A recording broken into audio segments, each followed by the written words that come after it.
noite, irmãos. Paz seja convosco. Nós temos uma tarefa que é também uma alegria, falarmos da palavra de Deus.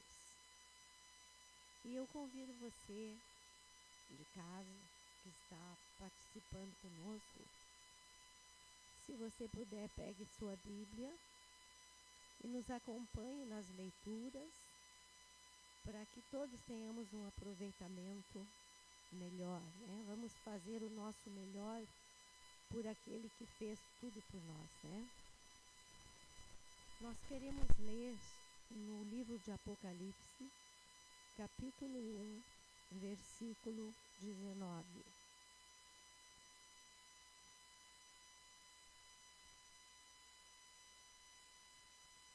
Apocalipse 1, 19. Está escrito: escreve as coisas que tem visto, e as que são, e as que depois destas hão de acontecer. Escreve as coisas que tens visto, e as que são, e as que depois destas hão de acontecer. Nosso Deus e nosso Pai, nos unge com teu Espírito da sabedoria, que possamos juntos, Senhor, aproveitar muito bem os momentos na tua casa, especialmente mergulhando na tua palavra, Senhor, nos alimentando, buscando conhecimento para as nossas vidas, em nome de Jesus. Os irmãos podem sentar. Vamos então conversar um pouco como quem faz uma base para construir alguma coisa. Nós vamos falar das igrejas para as quais Jesus escreveu cartas, mas na verdade escritas pelo João. E ao falar do João, eu lembro de alguma coisa que eu penso que eu fiquei tão nervosa quando eu escutei a pergunta, que eu não sabia se eu ria ou o que eu fazia naquele momento. Por uma pessoa de muito tempo dentro da igreja perguntar: pastora, o João que escreveu o Apocalipse é o mesmo João Batista? E eu fiquei meio sem palavras. Como é que alguém que está há algum tempo dentro da igreja não sabe essa resposta? E isso é porque a pessoa não lê. E então nós precisamos ler, nós precisamos conhecer a palavra de Deus. Nós precisamos gastar um tempo meditando, pesquisando ou perguntando para alguém. Nós precisamos conhecer. E então pensei, se eu vou falar das igrejas da Ásia Menor, para as quais foram escritas as cartas, eu preciso dizer quem escreveu, por que foi ele que escreveu, como uma base, né, de um desenho. Quem escreveu foi o João Evangelista, e o nome do Apocalipse poderia ser o livro das Revelações. E na época, as primeiras pessoas a tomar conhecimento achavam que era um escrito obscuro, difícil de entender e aterrorizante. Algo que produzia medo em alguns. Eu penso que hoje em dia já isso não existe mais. E a pergunta: por que João, o evangelista? Por que não foi um dos outros discípulos? Por que não foi um dos outros apóstolos? Por que Jesus escolheu João? E a resposta é esta que nós lemos. Por que foi ele? Escreve as coisas que tens visto. Quer dizer, Jesus pregando a palavra, a morte e a ressurreição. Escreve as coisas que são no momento em que ele estava em Patmos, o que estava acontecendo com a igreja de Jesus na época. E as que vão acontecer, e aí entra as revelações e as profecias do futuro da igreja, que tudo que está acontecendo no mundo, na terra, nos mostra que nós estamos nos aproximando destes eventos narrados por João. Sabemos que ainda não é o fim, que nós estamos no princípio de dores, conforme Mateus 24. Mas então o João foi escolhido porque os outros, naquele momento em que Jesus estava sendo sacrificado, os outros se esconderam, os outros foram ficar juntos, às escondidas, com medo. E João foi o único que assistiu a tudo, estando ao lado da Maria.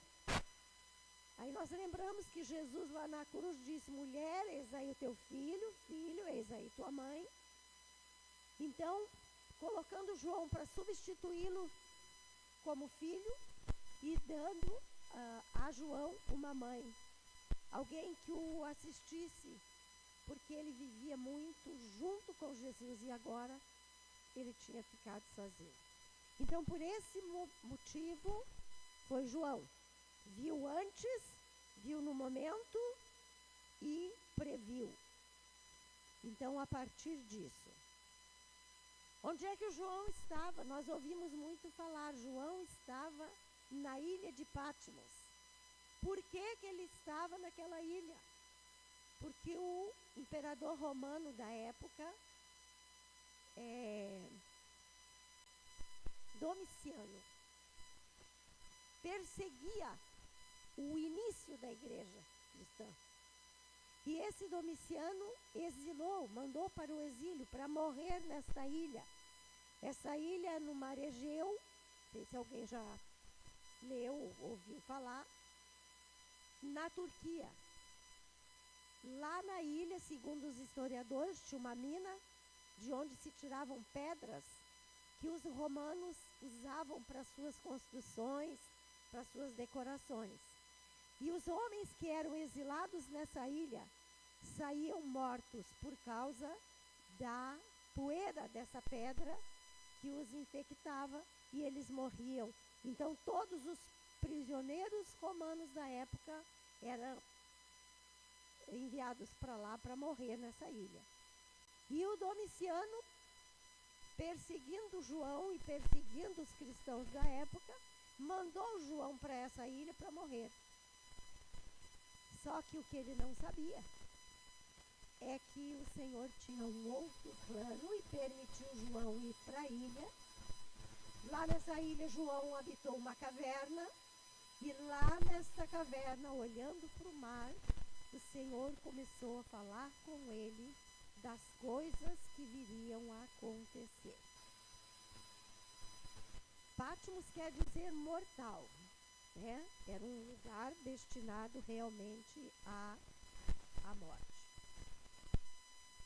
Depois de escrever o Apocalipse, João voltou para o continente e morreu em Éfeso. E esta é a primeira carta, a primeira igreja de quem nós vamos falar. É Éfeso.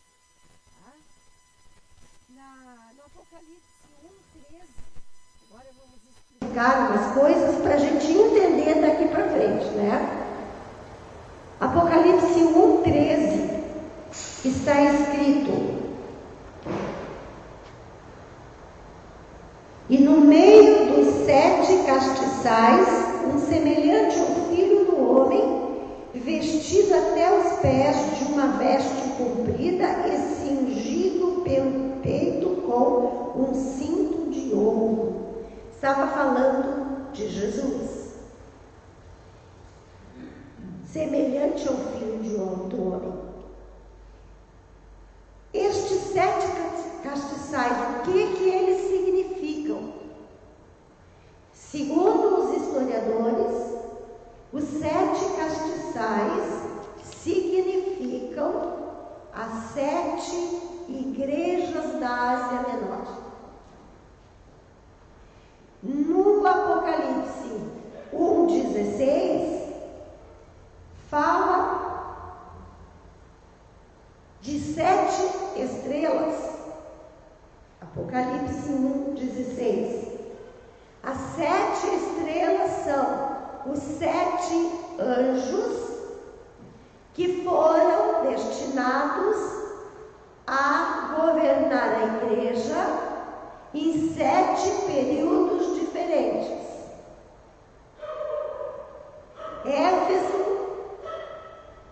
simboliza o primeiro momento da igreja cristã na terra. Então, a carta é endereçada ao anjo que está na igreja de Éfeso. Quando a palavra nos diz, quando João escreve que o Filho do Homem andava entre os castiçais, quer dizer, ele está no meio da igreja desde a sua fundação e estará até o último momento da igreja na terra. Então, quando fala que ele passeia no meio da igreja, entre os castiçais, e tem na sua mão as 7 estrelas, então ele governa, Jesus, nosso Salvador, governa a igreja na pessoa de cada um desses anjos, que corresponde a cada uma igreja, que corresponde a cada período da igreja na terra. Éfeso, ela começou na descida do Espírito Santo, no Pentecostes. Eu creio que nessa altura da nossa vida com Jesus e a nossa vivência na igreja, todos sabemos o que quer dizer Pentecostes. Se alguém não lembra, quer dizer 50 dias depois da colheita. Era o tempo que colhiam, 50 dias eles colhiam, quando fosse os 51, eles estariam então todos reunidos levando suas ofertas ao templo. E Deus usou este momento para a descida do Espírito Santo. Ali começou a igreja. Mas pastor, a igreja não começou com Jesus e os discípulos? Não, porque discípulo quer dizer aprendiz. Jesus os ensinou e preparou. Mas a igreja, o marco inicial da igreja cristã na terra, é a descida do Espírito Santo, que é quem mantém a igreja.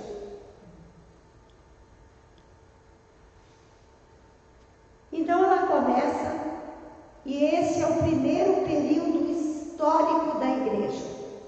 Começa no ano 33 depois de Cristo, com a descida do Espírito Santo. Atos 2, versículo 1 e versículo 4, para quem está anotando, ou quem quer para depois ler tudo e aproveitar muito melhor, né? E o término da igreja, no ano 100 depois de Cristo, com a morte de João, o escritor do Apocalipse. Então, a igreja de Éfeso é a primeira carta das igrejas a receber a carta.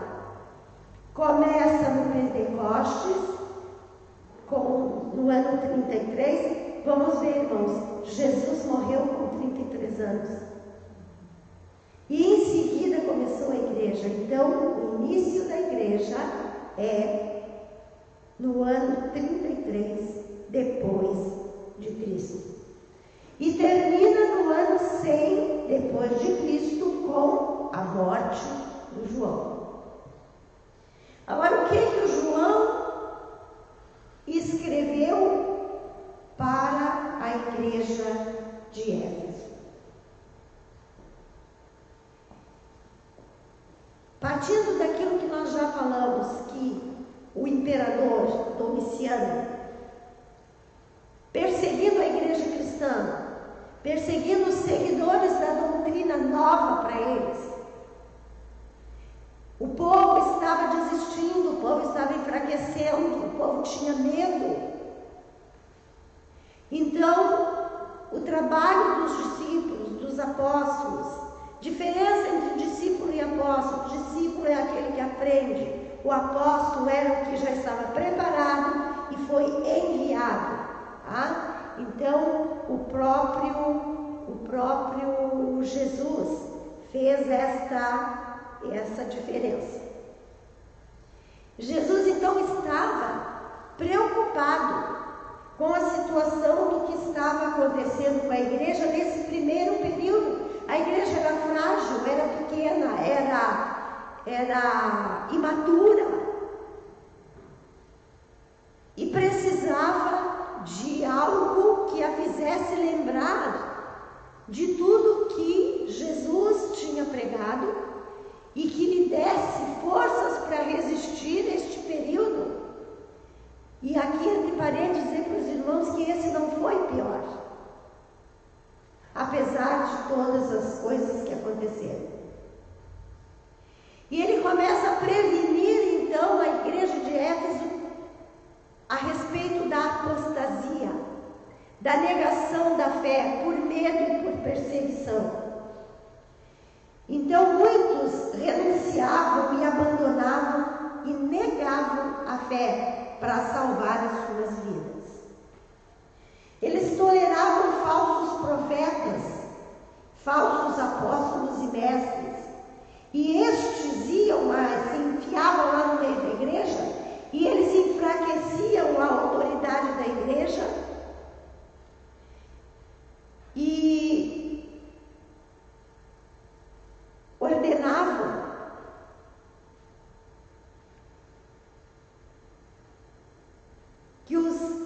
Jesus ordenava que as pessoas que estavam dirigindo a igreja, os missionários, os pregadores, os diáconos, os irmãos que lá estavam, que não permitissem e que testassem a autoridade alegada por essas pessoas. Tinha que ser examinado, tinha que ser pesquisado.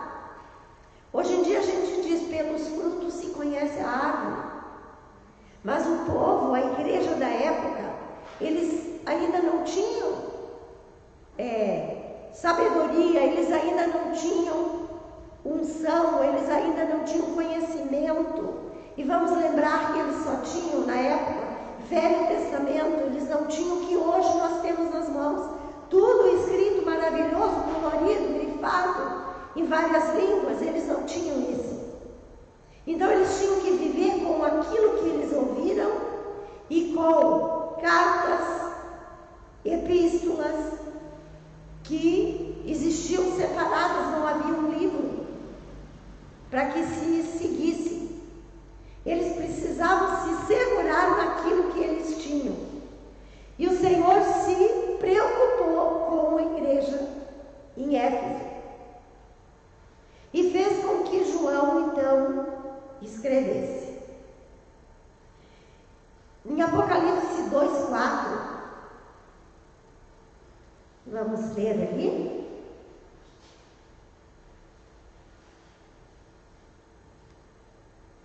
Tenho, porém, contra ti que deixaste o teu primeiro amor, ou a tua primeira caridade, algumas traduções.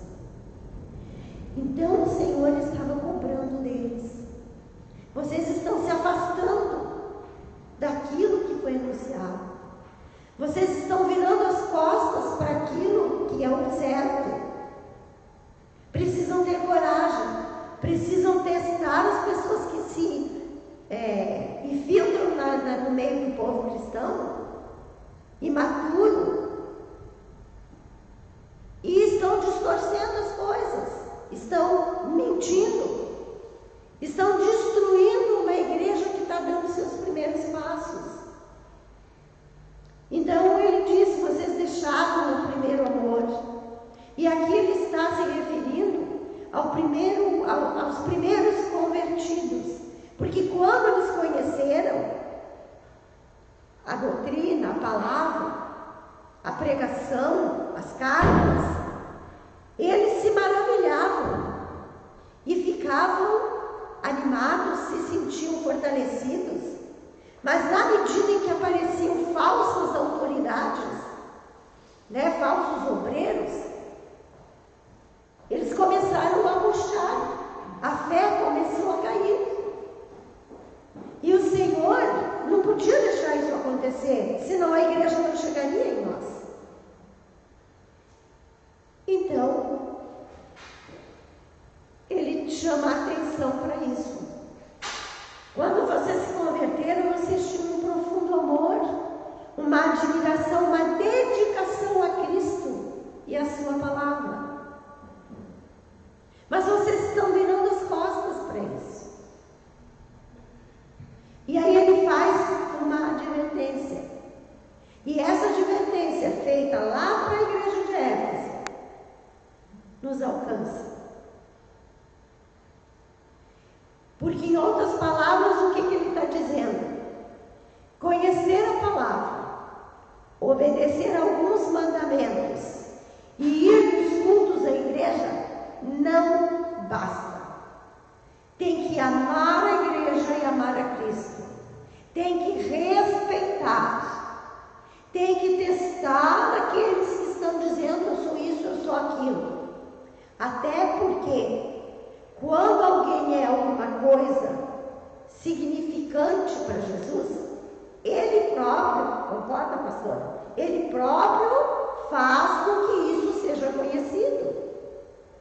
Ninguém precisa subir num banquinho para dizer: olha, eu estou aqui, eu faço isso, eu faço aquilo. Não é assim que funciona. Porque até tem alguma coisa que a gente dizia no começo da minha conversão, era assim: Deus, ele não chama um capacitado, ele capacita um chamado. Então quem resolve, quem vai fazer o que ou não, é o dono da igreja. Porque ele é nosso dono. E nós temos que pensar nisso. Quando eu li isso aqui, a respeito de que obedecer a alguns mandamentos, conhecer um pouco da palavra e ir no culto da igreja não basta, eu lembrei de que assim, mas esse Deus é muito exigente. Mas, irmãos, pensem comigo. Ele foi humilhado, ele apanhou, ele foi crucificado, ele foi maltratado, ele sofreu ingratidão, cuspido, coroado de espinhos. Ele é o dono, ele pagou, então ele pode exigir, ele deve exigir, nós devemos com muito carinho obedecer. Então e fiquei pensando, conhecer um pouco da palavra, obedecer a alguns mandamentos, não, alguns não, todos. Não aqueles 10, falando da palavra como um todo. E ir nos cultos da igreja. Eu vou uma vez por mês no culto. Isso chega? Não. O Senhor quer o amor, a caridade, a dedicação, o respeito, a obediência. E tudo isso nós devemos ao Senhor. A igreja deve ter, acima de tudo, amor sincero a Cristo e a sua palavra como um todo, o que resulta em devoção a Cristo, em pureza de vida e amor à verdade. 2 Coríntios, capítulo 11, versículo 3. Então, o que o Senhor estava escrevendo para a igreja de Éfeso, através de João,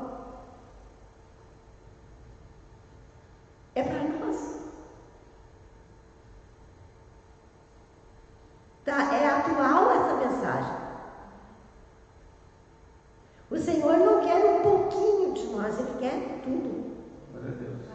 Né?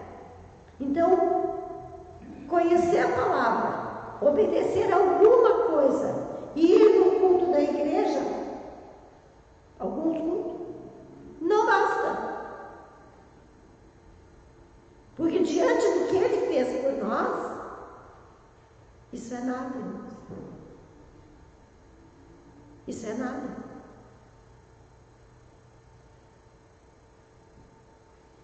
Em Apocalipse 2:5 tem uma palavra a respeito desta situação. A igreja estava se deixando enrolar por algumas pessoas.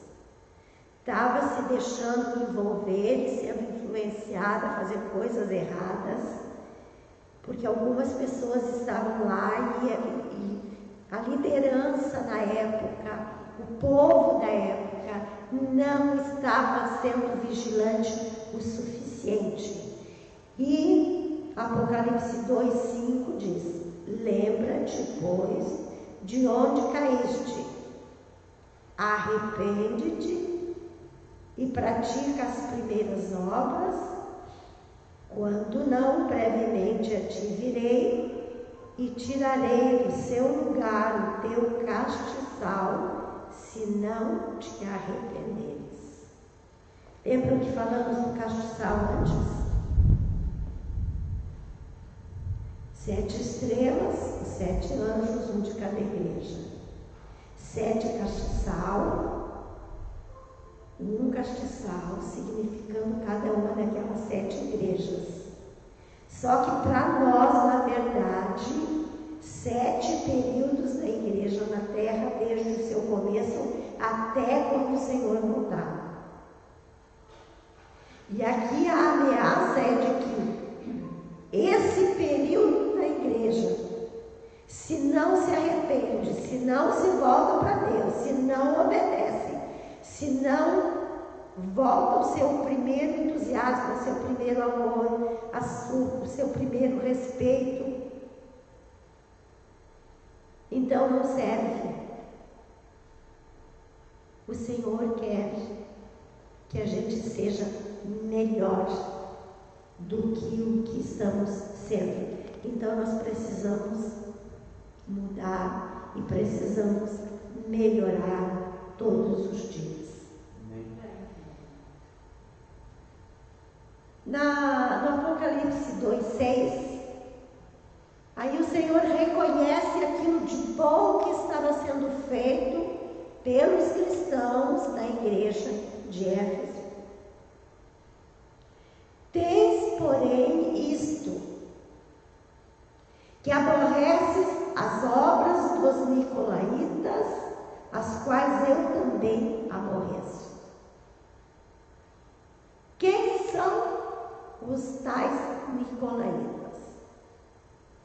Irmãos, as palavras, nome de pessoas e coisas que tem no Novo Testamento, desde os Evangelhos até o Apocalipse, é tudo grego.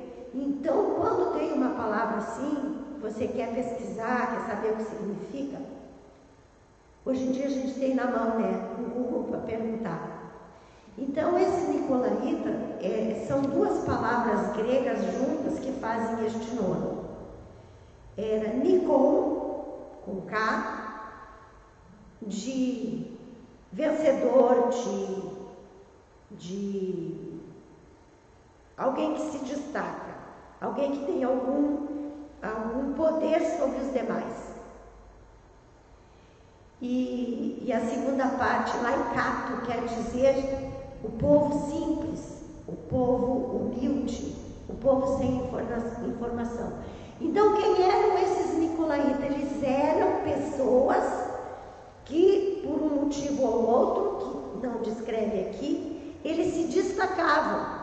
E o povo, sem saber, estava sendo, então, conduzido de forma errada por essas pessoas que estavam infiltrados no meio da igreja.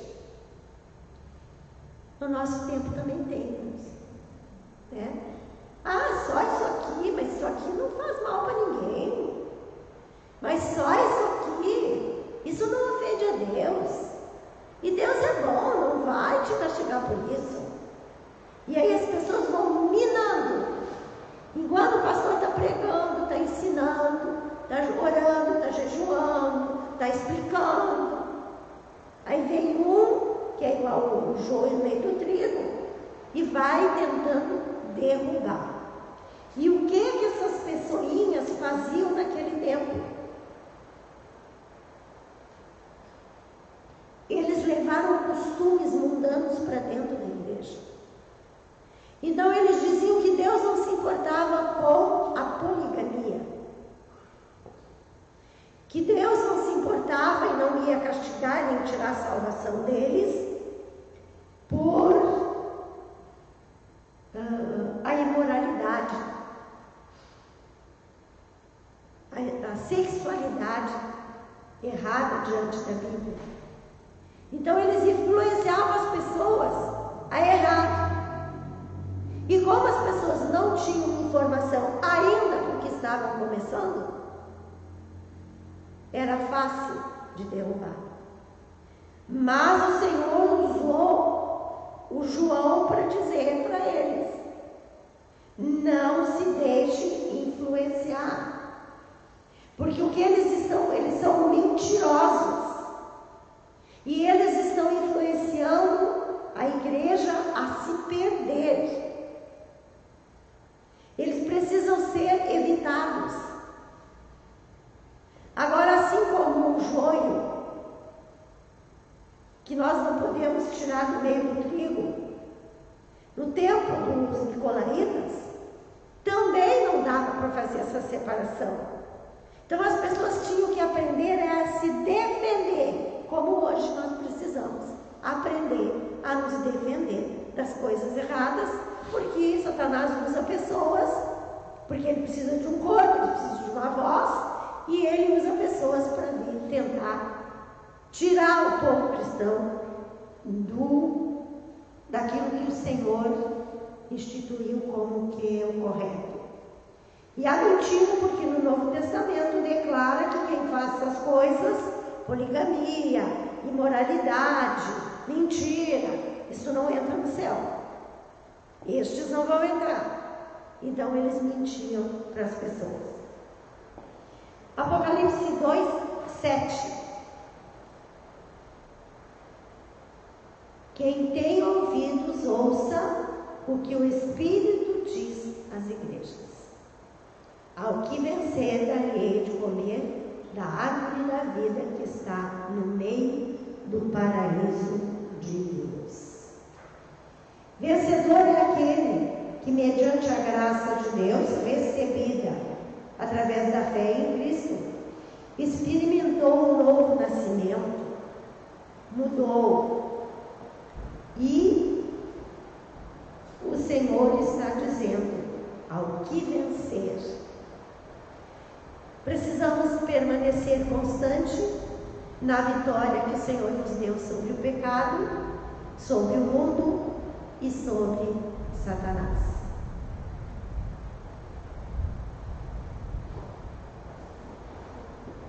Aí algumas coisas que nós podemos ainda esclarecer para que das próximas quartas-feiras, quando nós vamos ver as outras igrejas, os outros períodos. Então hoje nós já falamos do que significa Pentecostes, quem são os nicolaítas, porque não pensa que eles vão desistir fácil, os infiltrados da igreja, levando com mentiras a imoralidade para dentro da igreja, e duas observações que eu coloquei. Jesus chamando os discípulos de apóstolos, que quer dizer enviados, porque aí mudou, né? E a primeira vez que os apóstolos foram chamados cristãos.